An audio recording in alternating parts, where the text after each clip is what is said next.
So today for reading, we are going to talk about picking the right book. So choosing the right book for you. So there are certain things when we're picking a book, we need to make sure we know. So when I pick a book, I have a purpose. Sometimes I want to read it because it's on a topic I like, or I just want to read it for fun, or maybe I've heard someone else talk about it and I want to read that book. So I have my book here, The Cat in the Hat.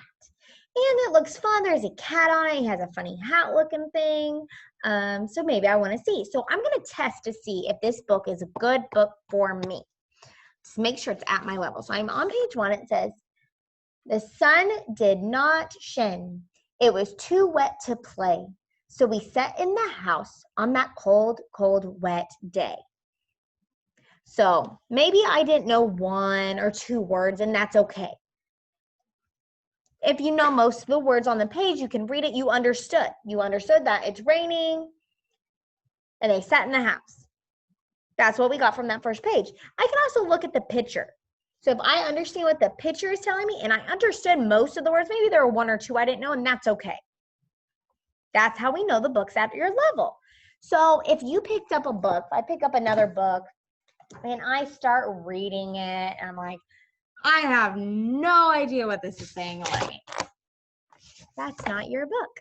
And that's okay. Or maybe you pick up a book and it's too easy and you're like, I know every word and I knew exactly what it said. That's awesome.